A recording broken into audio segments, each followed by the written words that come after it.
নমস্কার বন্ধুরা, নবীন ফ্লোরিন তাদের কোয়ার্টার রেজাল্ট পাবলিশ করেছে। চলো দেখে নেওয়া যাক। প্রথমে আমরা ফিগারটা চেক করবো। এখানে সমস্ত ফিগার কোটিতে আছে। এরপরে আমরা সিকোয়েন্স চেক করবো। 30শে জুন 2025, 30শে June 2026, okay, year on year. 31শে মার্চ 2026, 30শে June 2026, okay, quarter and quarter. চলো কোম্পানির রেভিনিউটা দেখে নেওয়া যাক।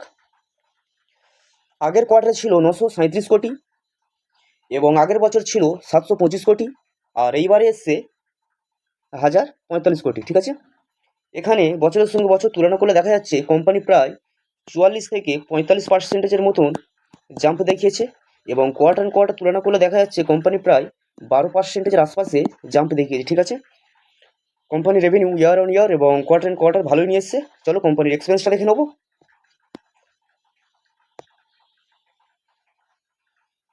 তো আগের কোয়ার্টারে ছিল 686 কোটি, আগের বছরে ছিল 584 কোটি, এবং এই কোয়ার্টারে এসছে 761 কোটি।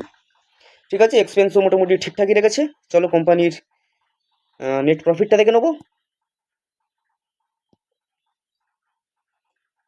আগের কোয়ার্টারে ছিল 212 কোটি এবং আগের বছরে ছিল 117 কোটি, আর এই কোয়ার্টারে এসছে 243 কোটি।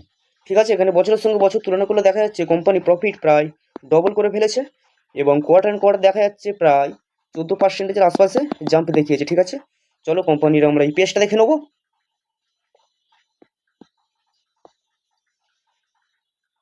আগের কোয়ার্টারে ছিল 41 টাকা 49 পয়সা, আগের বছরে ছিল 23 টাকা 63 পয়সা, এবং এই কোয়ার্টারে এসছে 47 টাকা 45 পয়সা।